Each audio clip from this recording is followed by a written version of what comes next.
Ok, antes de nós entrarmos no verão, nós estávamos estudando o texto de Hebreus 11, a carta aos Hebreus no capítulo 11. Nós não chegamos até o fim do capítulo, e embora nós estejamos hoje começando uma nova temporada, eu não queria pular o restante do capítulo, porque tem tanta coisa boa para a gente aprender no capítulo 11 da carta aos Hebreus, então nós vamos voltar. Essa ainda é a continuidade da série Fé versus Fobia. Então hoje nós vamos tratar sobre revendo as suas escolhas, ou revendo as nossas escolhas. Esse é o tema de hoje. Nós vamos trabalhar em cima do texto de Hebreus capítulo 11, do verso 23 ao 29. Então, Hebreus capítulo 11, verso 23 ao 29. Se você tem uma Bíblia aí, você pode me acompanhar. Bom, mas a gente sabe que a vida é cheia de decisões, né? Há poucos minutos atrás, você estava decidindo que roupa você ia vestir para vir ao grande encontro, né? Ministério Português. Você estava se preparando ali, escolhendo a roupa, entre a azul, a verde, né? Entre a calça, uma saia, né? Enfim, estava ali preparando as escolhas. A gente se enche de escolhas todos os dias, né? Das coisas mais simples sobre aquilo que nós vamos comer no café, quanto às escolhas mais importantes da vida, né? Com quem eu vou casar, né? Que emprego eu vou dedicar a uma carreira, enfim. Nós temos muitas escolhas a fazer.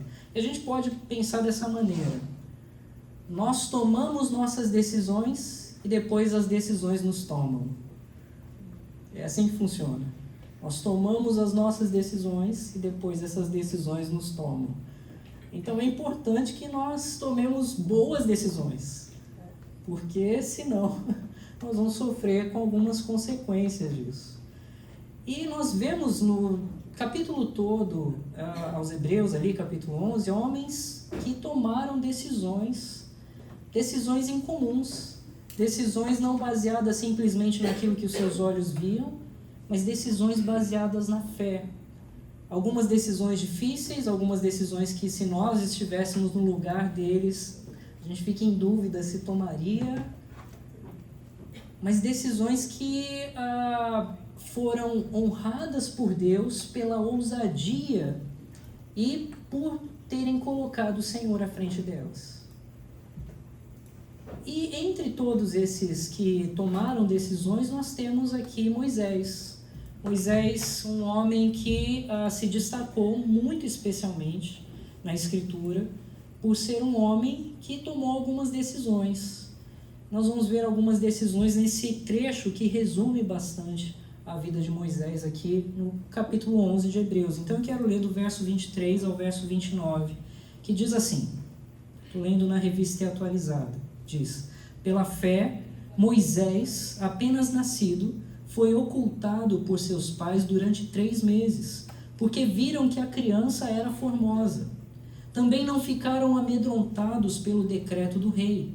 Pela fé, Moisés, quando já homem feito, recusou ser chamado filho da filha de Faraó, preferindo ser maltratado junto com o povo de Deus a usufruir prazeres transitórios do pecado, porquanto considerou o opróbrio de Cristo por maiores riquezas do que os tesouros do Egito, porque contemplava o galardão.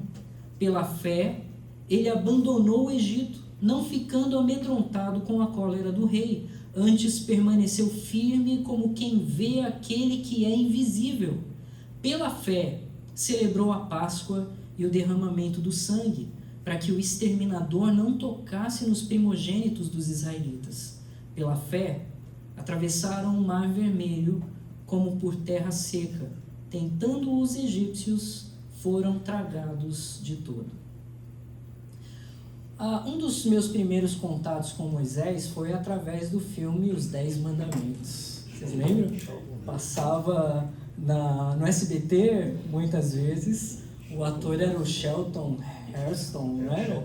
Charlton Heston, eu não sei nem pronunciar o nome dele, mas eu sei que Ele parecia ali muito heróico, né? Bonitão, forte, decidido. E essa era a visão que a gente primeiro tem de Moisés, né? Alguém forte, decidido, pronto. E aí quando você vai ler a Escritura, você descobre um Moisés muito diferente.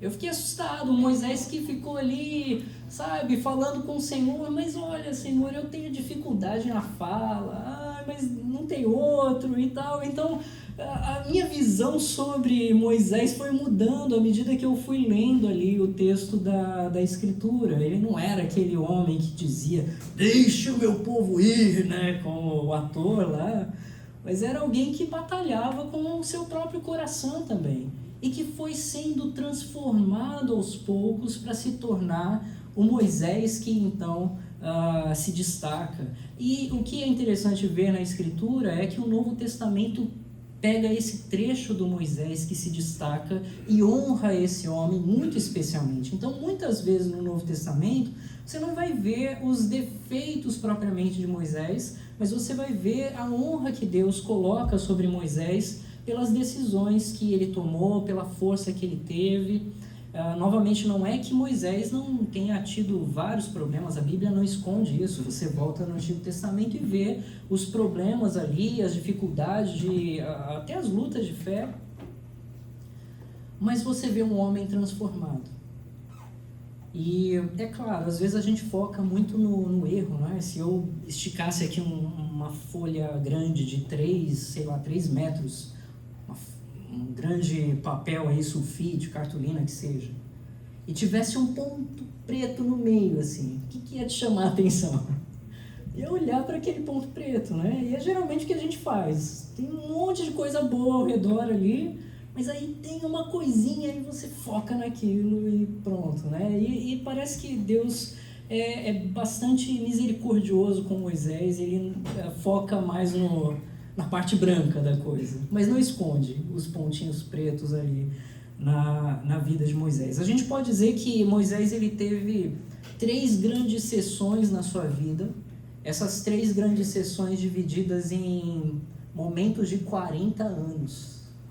Então você pensa nisso, os primeiros 40 anos vivendo ali a experiência de ser um egípcio, adotado, claro, mas vivendo a experiência de talvez se tornar alguma coisa. Ele quis se tornar alguma coisa naquele contexto, assim que eu imagino Moisés estudando, conhecendo, ele participando ali da Harvard do Egito na época, não é? Porque ali era onde estava o conhecimento e aquele homem conhecia de tudo, ele buscava então no primeiro momento se tornar alguma coisa. Esses foram os primeiros 40 anos de Moisés. Depois a gente tem outros 40 anos.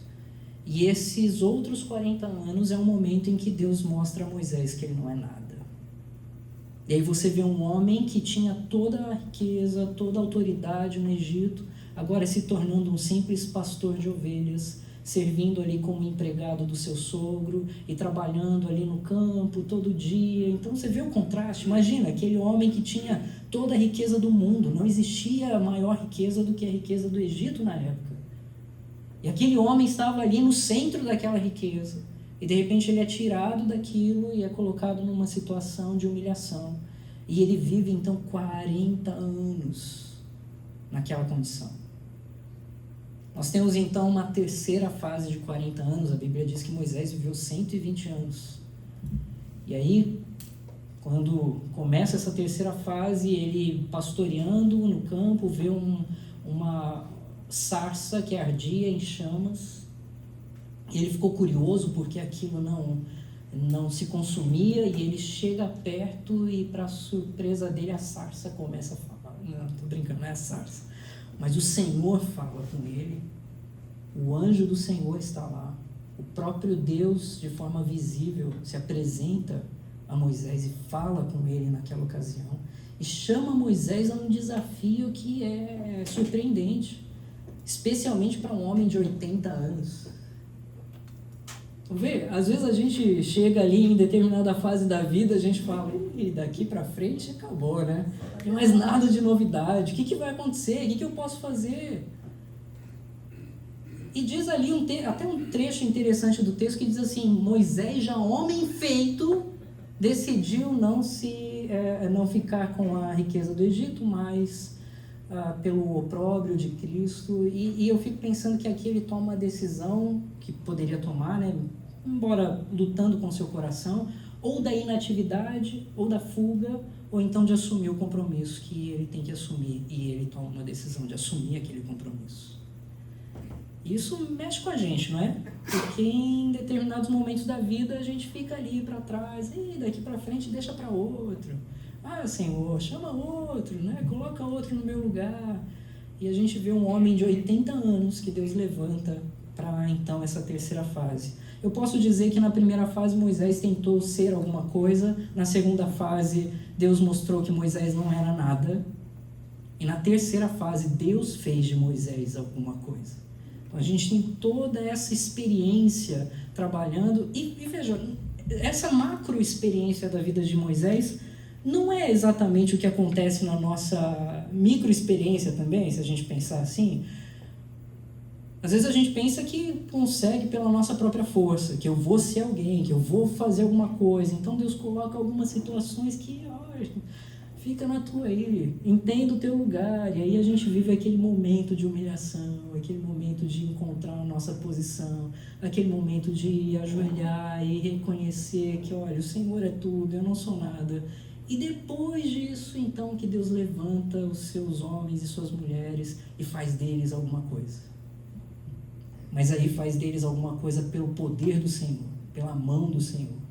É basicamente isso que a gente vê na nossa vida. Então eu não sei em que fase você está agora. Talvez lutando na primeira fase ainda da sua experiência. Não sei. E saiba que você vai passar por essas outras também. E eu espero que você chegue na última. A última é a melhor.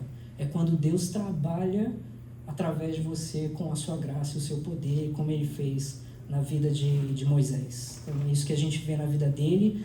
E é isso que eu espero ver na tua vida também. Agora, nos versos ali, a gente tem alguns verbos que mostram momentos decisivos, né? Por exemplo, no verso 24 diz assim que ele recusou, no verso 25, preferindo, verso 26, considerou, verso 27, abandonou, verso 28, celebrou. Então você vê todos esses verbos que apontam para uma tomada de ação, uma tomada de decisão definitiva ali na vida de Moisés.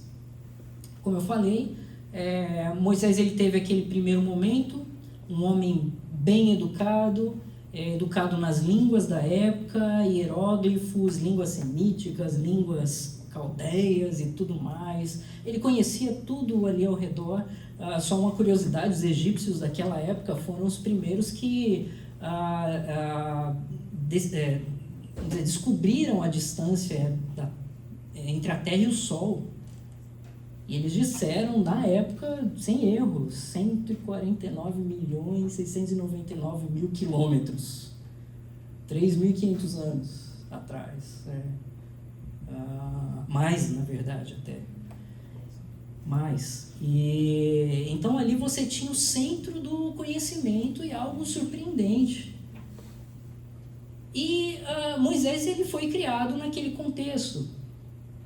Mas a história de Moisés não é só essa maravilha, ela começa com uma bagunça lá, mas começa também com decisões corajosas de algumas pessoas que estavam ao redor de Moisés.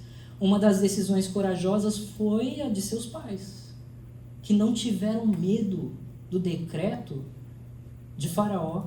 Porque o que aconteceu? Só para dar uma geral aqui. O povo de Israel começou a crescer muito. Eles agora viviam no Egito. Se vocês ouviram a série de sermões sobre a vida de José, vocês sabem, né, como o povo de Deus foi parar no Egito. Essa foi a última experiência lá. O pastor Ray mostrou pra gente, e os outros pastores, pastor Brian, pastor Brody, pastor Vim, todos eles mostraram pra gente essa caminhada dos descendentes de Abraão, né, dos descendentes de Jacó, José indo para o Egito e tal, e o povo se firmando lá. Então o povo estava no Egito nessa ocasião e começou a crescer muito.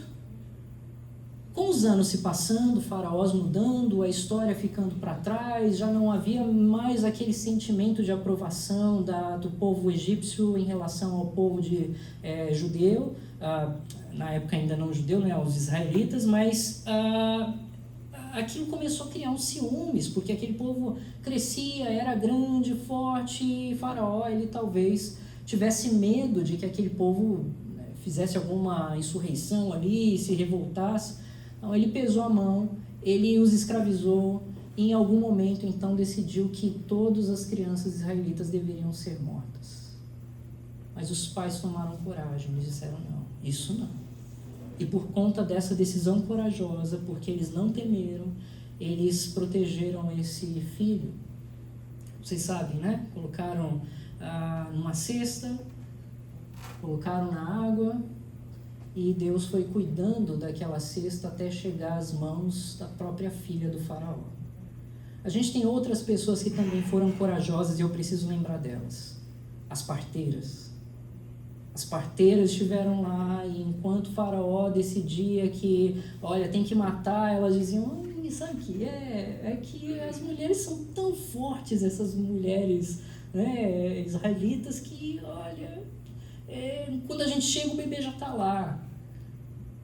Mas elas foram honradas pelo Senhor por essa decisão de não assassinar aquelas crianças, não matar o fruto bendito do ventre daquelas mães.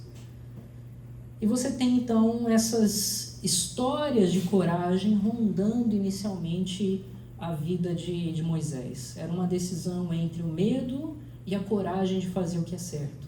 E aquelas pessoas não se renderam ao medo, embora pudessem até perder a própria vida. Elas tomaram a decisão da coragem e seguiram nessa decisão. E o que aconteceu? Deus honrou a decisão da coragem. Essas pessoas rondaram a vida de Moisés naquele início. E Moisés então é lançado às águas, ele é recebido ali pela filha de Faraó, que leva ele então para o centro do palácio. Aliás, Moisés, o nome Mushá, significa tirado das águas. Tirado das águas. E você tem toda a história de Moisés meio que vinculado com a água depois disso, não é? Lembra? Qual que é a grande cena icônica que você tem assim na sua mente quando você pensa em Moisés? Abriu as águas, né? Se você pensar o que o impediu de entrar na Terra Prometida, não tem a ver com a água também? Então a vida de Moisés ali ficou cercado por aquela experiência com o seu próprio nome. Ele foi alguém tirado das águas, foi alguém que falhou ali diante da água, foi alguém que abriu as águas. Esse era Moisés, um homem vinculado com as águas, né? Mas esse homem vinculado com as águas, ele provavelmente, se ele permanecesse no contexto do palácio, ele até poderia, de fato, se tornar o próximo faraó. Há um historiador judeu do primeiro século cristão, chamado Flávio Joséfo, que ele registrou a história do povo hebreu e tal, e uma das coisas que ele registra, e é curioso esse registro, a gente não sabe se é exato ou não, mas ele registra que naquele período da vida de Moisés não havia descendente homem na casa de Faraó. Ainda não havia. Surge ali depois que Moisés sai, naquele período dos 40 anos, mas o que isso identifica é que provavelmente se ele permanecesse no palácio, ele seria o próximo faraó. E não é isso que acontece, primeiro porque não é isso que Deus quer, segundo porque ele toma algumas decisões. E a gente vê isso empacotado aqui no verso 25, 24, deixa eu abrir a minha Bíblia aqui. Verso 24 e 26, diz assim: pela fé Moisés, quando homem feito, recusou ser chamado filho da filha de Faraó, preferindo ser maltratado junto com o povo de Deus, a usufruir prazeres transitórios do pecado, porquanto considerou o opróbrio de Cristo por maiores riquezas do que os tesouros do Egito, porque contemplava o galardão. Isso empacota, assim, ou encapsula a experiência de Moisés de uma forma muito poderosa. Porque a gente tem toda a história dele voltada aqui e colocada nessas palavras. Moisés, ele tinha toda a oportunidade para agarrar as glórias do mundo. Ele tinha tudo, muito mais do que a maioria dos leitores jamais vão ter. Mas ele decidiu que a desonra, a humilhação, mas a humilhação debaixo de Deus era melhor do que as glórias do Egito. E isso é muito impactante, não é? E eu acho que isso tem uma linha aqui, um chamado para todos nós de alguma forma muito poderosa. Especialmente a nós que viemos de outra nação e começamos de novo a nossa jornada aqui, a nossa carreira. Porque a maioria de nós vem com o coração de, olha, eu vou conquistar o mundo aqui. Vou conquistar as grandes coisas que atrás eu não conquistaria. Eu vou conquistar glórias que lá eu não podia conquistar.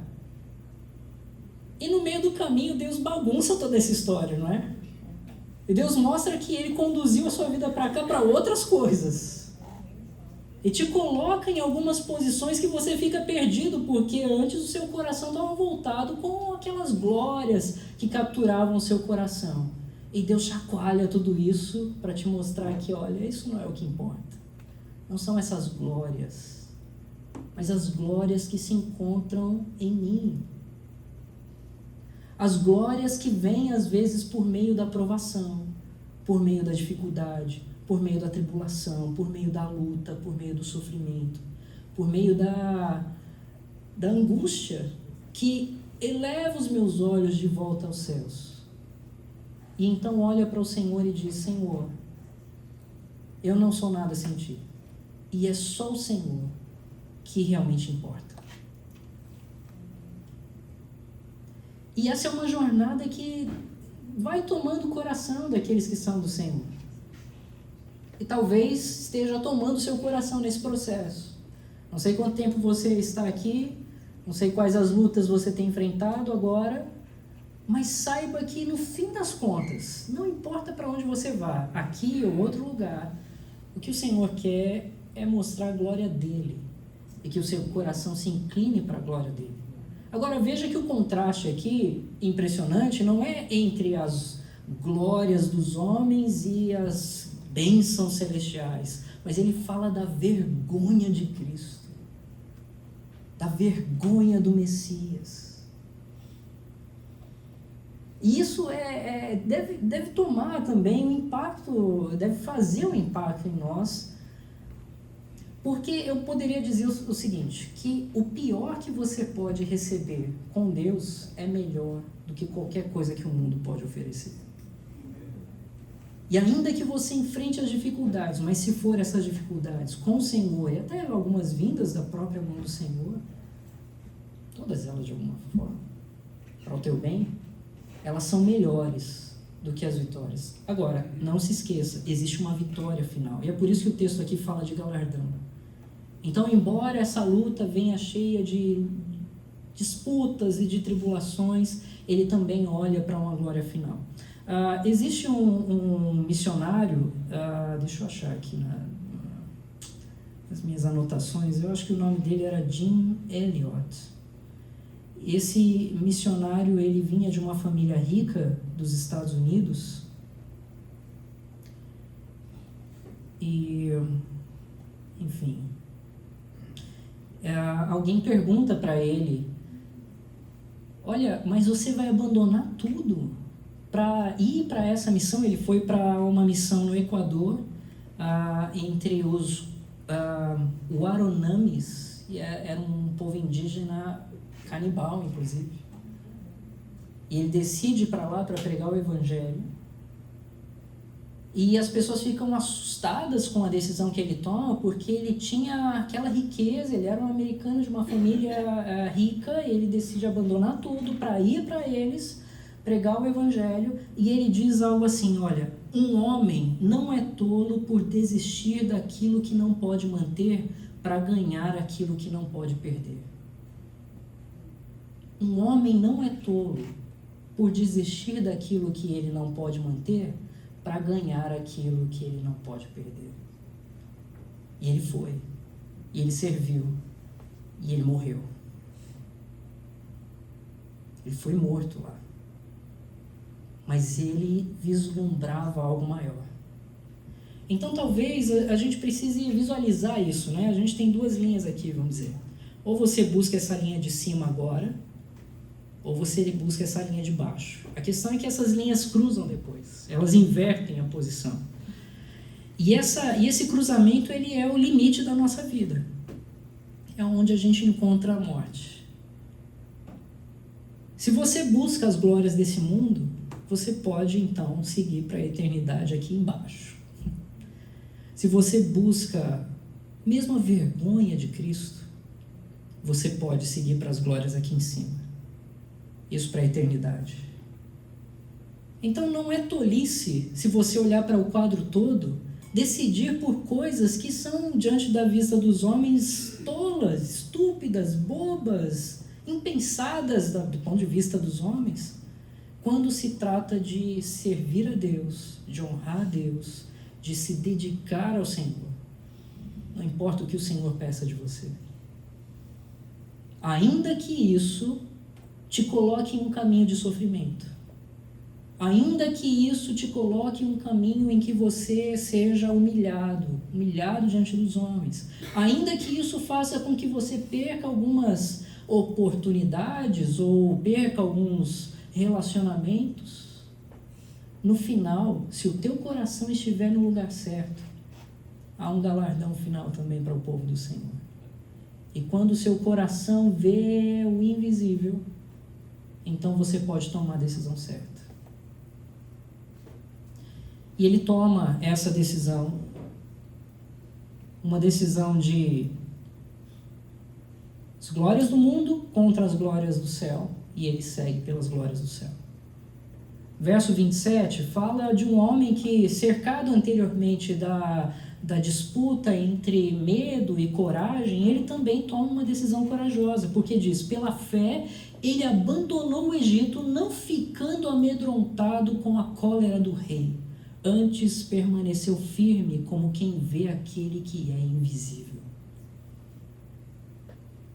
Ele não ficou amedrontado com a cólera do rei. A gente tem dois momentos da cólera do rei sobre Moisés, né? Um primeiro momento naquele Moisés ainda talvez orgulhoso e assim com o coração bem bagunçado, porque ele olha um homem do seu povo, um homem hebreu, sendo maltratado, e ele vai para defender a ponto até de, no final das contas, matar o homem egípcio. E você tem Moisés assassinando alguém com as suas mãos. E naquela ocasião, quando o faraó fica sabendo, ele fica irado, e Moisés, claro, naquela imaturidade, foge amedrontado. Deus tinha um plano com isso, mas ele foge. E aí ele vive a segunda fase dos seus 40 anos. Quando ele volta para um outro faraó, que também fica cheio de cólera contra ele. Mas agora não é mais o mesmo Moisés. É um Moisés transformado pelo Senhor. É um Moisés com a graça e a coragem que só Deus pode dar. E agora esse Moisés é um Moisés que honra, inclusive, a memória daqueles que no passado decidiram pela coragem e não pelo medo, pela fé e não pela fobia. E esse agora era o novo Moisés. E há muitas ocasiões na nossa vida em que a gente fica também entre essa decisão do medo e da coragem. Da coragem de servir a Deus, de cumprir o chamado de Deus, ainda que pareça estranho. Da coragem de deixar as coisas que você anteriormente construiu com tanto esforço para começar algo novo que Deus tem te chamado a fazer. Da coragem de ser mal visto por aqueles que não têm o coração para Deus. Da coragem de falar da salvação, ainda que isso te coloque em alguma situação de perigo. Desafia a gente a pensar entre o medo e a coragem. Onde é que eu estou na minha jornada de fé? Pela fé, Moisés não se amedrontou. Ele decidiu pela coragem. Mais do que isso, o texto continua para dizer, eu vou fazer esse contraste também. No verso 26 anteriormente ele diz, contemplava o galardão. Então ele tem a decisão de seguir a sua carreira por aquilo que ele vê com seus olhos e seguir a sua jornada com aquilo que é invisível, mas aquilo que ele vê com os olhos do coração. E a gente é muito tentado a seguir por aquilo que a gente pode ver, é claro. Aquilo que a gente pode apalpar, aquilo que a gente pode vislumbrar, visualizar, porque a gente se sente seguro em ter aquele objetivo ali, mas Deus tem coisas maiores, coisas que meu coração e meus olhos não podem ainda penetrar de forma clara, mas olha, o chamado de Deus é confie no Senhor, creia no Senhor. A fé é a convicção das coisas que não se veem. E o Senhor desafia a gente a ter essa fé de coisas que não se veem, porque Ele é um Deus cheio de graça. É um Deus de amor, de bondade, que manifesta esse cuidado, essa graça durante toda a nossa jornada, para que a gente confie. Se Ele diz que há algo melhor reservado, há algo melhor reservado. Eu preciso crer.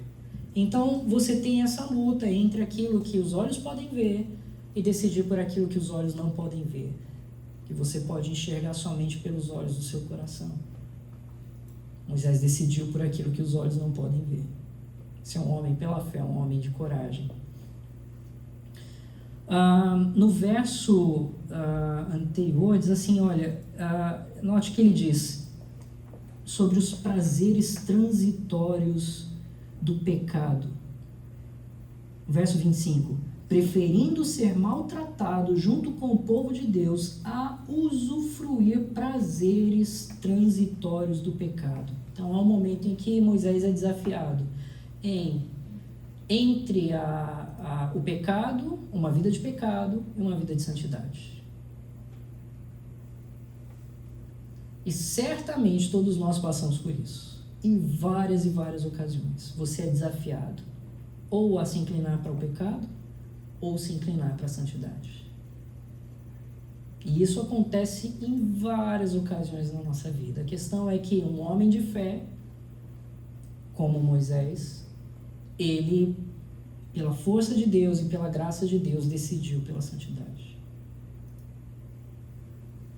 Olha, a gente não precisa esconder, a Bíblia diz sobre os prazeres transitórios do pecado.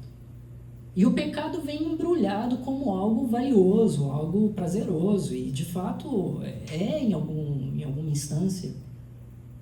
Quando Satanás te apresenta um pecado, ele não vai te apresentar algo feio, ele vai te apresentar algo bem embrulhado, com um laço bem bonito, cores chamativas, e vai te colocar na mesa.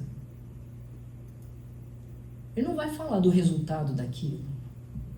Ele quer que você olhe para aquilo e desfrute, e caia, e desande, e se afunde naquilo. A questão é que todo pecado leva para a morte. Todo ele tem a sua ponta, a sua flecha apontada para lá. Pode ser um pequeno ou grande, todo ele leva para a destruição. Todo pecado leva para lá. Mas num primeiro momento, ele pode ser prazeroso. Ele pode ser chamativo. Pode ser bom ali naquele momento. O resultado é terrível depois. Várias ocasiões a gente pode colocar sobre a mesa. Vou lembrar aqui um exemplo famoso de Davi, não é? Ele vai lá e toma Batseba. E aí tem aquela noite de prazer. Certamente foi uma boa noite.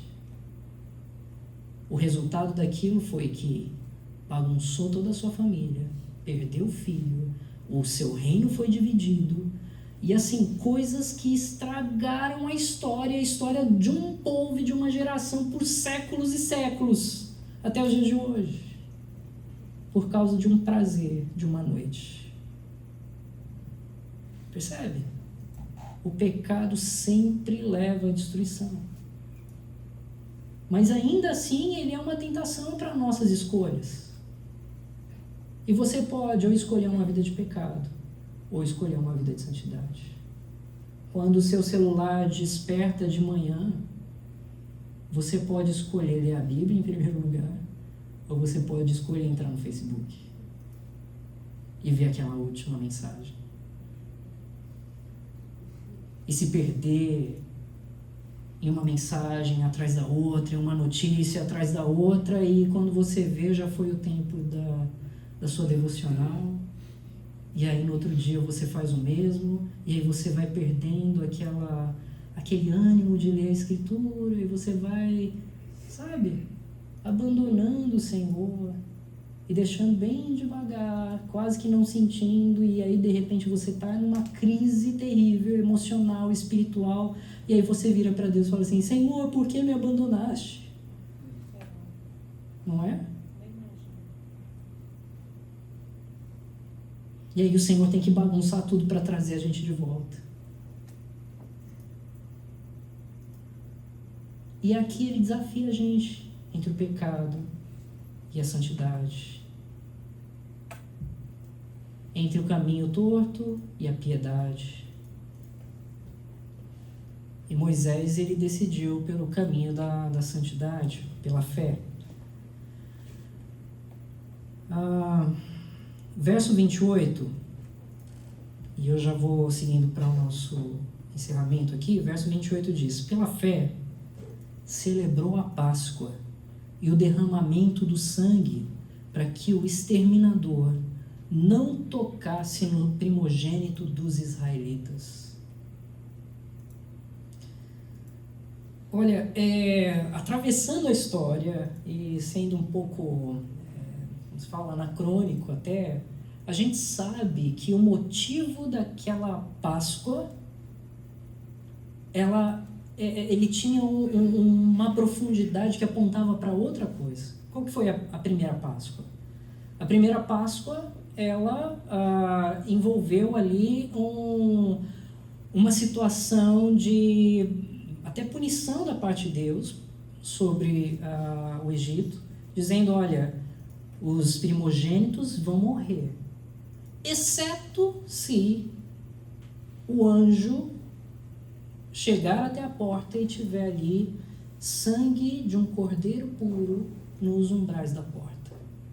Então o anjo vai passar por cima.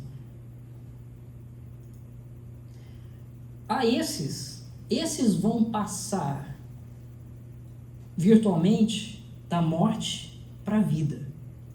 Esses vão passar da escravidão para a liberdade. Esses vão passar para uma vida de medo, para uma vida de vitória. E é por isso que então a festa é chamada de Páscoa, que significa passagem. Porque quando o anjo vir o sangue, ele vai passar por cima e ele não vai destruir. Então você tem essa linguagem toda amarrando essa história. Essa foi a primeira Páscoa. Mas a gente sabe que essa Páscoa apontava para outro sangue, para outro cordeiro. E esse era o grande propósito final da Páscoa, que é depois revelado na pessoa do nosso Salvador e Senhor Jesus. Foi ali pelo seu sangue que o meu pecado foi perdoado. Foi ali pelo seu sangue que a morte passou por cima de mim e agora a graça de Deus me dá a vida eterna. Foi pelo sangue do Cordeiro puro, o mais puro, que então veio salvação. E aí vem a mais importante decisão entre a perdição e a salvação em Cristo Jesus. Você pode talvez continuar a sua caminhada meio que afastado do Senhor, meio que longe dos seus caminhos, meio que não se comprometendo com nada. Você gosta do ambiente, gosta da igreja, mas assim, no dia a dia, no particular, teu relacionamento com Deus é impossível. E de fato é. Porque só há alguém que liga, que é o meio, o mediador, que faz a ligação entre o homem e Deus, e este é alguém que é de fato o meio, porque ele é Deus e homem, se fez homem, e ele junta os homens para que os homens se juntem ao Senhor. Esse é o Cordeiro Santo, que entregou seu sangue pelos pecados daqueles que creem. Então, se você, pela fé, se voltar a Cristo Jesus, há salvação. Essa é a decisão mais importante. Então, olha, eu não sei se você já tomou essa decisão ou não, mas se tem alguma coisa que eu posso fazer aqui hoje, é clamar para que você tome essa decisão. É urgir para que... dizer que, olha, isso é urgente. Você precisa fazer isso. Porque sem isso, a sua jornada eterna não vai ser nada positiva. A linguagem bíblica para a eternidade, longe de Deus, fora da salvação, não é nada positiva. Agora, a mensagem bíblica para aquele que se entrega a Cristo, decide por Cristo Jesus, clama ao Senhor pelo seu perdão e então é conectado ao Cordeiro Santo, que nos livra do pecado. A linguagem bíblica para esses é tão espetacular que eu não consigo reproduzir aqui. É tão maravilhosa que a gente gastaria meses, anos talvez, falando sobre ela. Mas essa é a promessa gloriosa que Deus tem para aqueles que são seus em Cristo Jesus. Então eu sei que você luta todo dia com decisões. Que roupa vestir, que sanduíche comprar, com quem eu vou casar, que carreira eu vou seguir, se eu vou para o meu Facebook ou se eu vou para a Escritura, se eu vou para o pecado ou vou para a santidade, se eu caminho com Deus ou se eu me afasto do Senhor, se eu vivo a vida como está ou se eu me volto de fato e de verdade para Cristo Jesus e então vivo a experiência da verdadeira vida nele. A gente é tomado dessas decisões. Talvez elas venham num dia só, todo dia. Talvez elas vieram para você hoje, aqui, nesse instante. Todas elas. Eu peço a você que, pela fé, tome as decisões assim como Moisés tomou. E você vai ser abençoado. Ainda que a curto prazo haja dificuldade, haja luta, haja tribulação, a longo prazo vale todas as fichas apostadas ali. Vale tudo, porque o Senhor não falha nas suas promessas. Ele nunca falhou e Ele não vai falhar. A gente tem uma experiência depois que mostra onde Moisés estava. O Senhor Jesus, em um determinado dia, trouxe alguns dos discípulos para um monte alto. E naquele momento Ele revelou a sua glória. Eles ficaram assombrados porque foi a primeira vez que eles viram a divindade revelada em Cristo Jesus de uma forma que eles não tinham visto anteriormente. Tudo é chocado ali, o mundo é chocado, a visão daqueles homens fica em choque e aparece Moisés e Elias. E eles falam com o Senhor Jesus. Alguns dizem que encorajando o Senhor, alguns dizem que manifestando ali, olha, é isso aí, estamos juntos, alguém que representa a lei, alguém que representa os profetas. Mas o fato é que aqueles discípulos viram onde Moisés foi parar depois. E ele foi parar na glória. E ele se manifestou em glória diante deles. E essa é a glória que vem sobre aqueles que decidem como Moisés decidiu. Então, se você quer ser manifestado na glória de alguma forma em Cristo Jesus, creia nele, entregue sua vida a ele e tome as decisões da fé, ainda que sejam doloridas. Tome as decisões da fé. Não vá pelo caminho do medo, mas vai pelo caminho da coragem, coragem de fazer o que é certo, coragem de fazer aquilo que honra ao Senhor. Não vá pelo caminho da inatividade, eu estou velho demais para isso. Não, vá pelo caminho da atividade, porque enquanto Deus te dá vida, Ele te chama a cumprir o seu chamado. Entre as glórias do mundo e a aprovação dos homens, ou a glória do céu e a aprovação de Deus, vá pelo caminho da aprovação do Senhor. Ainda que os homens se virem contra você, vá pelo caminho da aprovação do Senhor, vale muito mais. Na decisão entre o pecado e a santidade, ainda que seja uma luta dura, vá pelo caminho da santidade. As bênçãos, elas são inesgotáveis nesse caminho. Não caia na má conversa, nem dos amigos, nem de Satanás. Não seja bobo, vá pelo caminho da santidade. Entre o que se pode ver e as promessas invisíveis do Senhor, incline o teu coração para aquilo que você não consegue ver ainda, mas naquilo que você sabe que o Senhor pode fazer. E o Senhor vai te abençoar. Entre uma vida afastada de Deus e a morte eterna. E entre a salvação em Cristo Jesus. Eu clamo, vá pela salvação em Cristo Jesus. Você não vai se arrepender.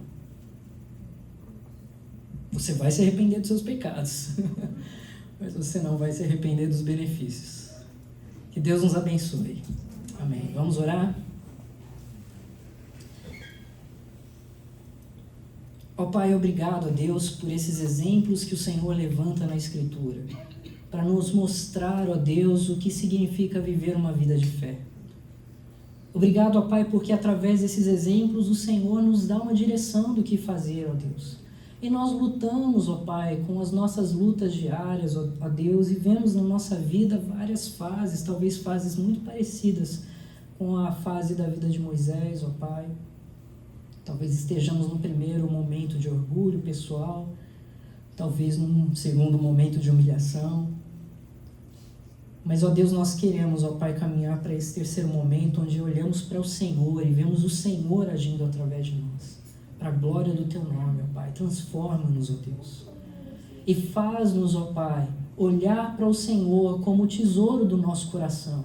Para que então, ó Pai, em todos os momentos de perigo para a nossa alma, de perigo entre a inatividade e a atividade, de perigo entre a coragem e o medo, de perigo entre a santidade e o pecado, ó Deus, entre a punição eterna e a salvação, ó Pai, que o Senhor nos incline com a Tua bondade e misericórdia para o lugar certo. E que então, ó Deus, pela graça do Senhor, nós desfrutemos das bênçãos, ó Pai, tanto agora como as bênçãos além. Ó Deus, inclina o nosso coração para o Senhor, renova-nos em fé, reforça-nos, ó Pai, nos Teus caminhos, levanta, ó Deus, os corações desamparados. Ó Pai, transforma aqueles em trevas, ó Deus, corações em trevas. Ó Deus, desperta, ó Pai, o coração inativo, ó Deus. Faça, ó Pai, a Tua obra para a glória do Teu nome, do Teu Filho amado Jesus. E abençoa o Teu povo que aqui se reúne hoje. Ó Deus, nós queremos Te adorar, nós queremos Te louvar. Nós queremos Te bendizer, ó Senhor, e queremos desfrutar da verdadeira vida que se encontra em Cristo Jesus, desde agora e para a eternidade. Assim nós oramos, ó Pai, pedimos a Tua bênção sobre todos que se encontram aqui essa noite, em nome do Teu Filho amado Jesus. Amém. Amém. Vamos cantar ao Senhor mais um cântico de adoração, depois nós vamos seguir então para o encerramento e para o nosso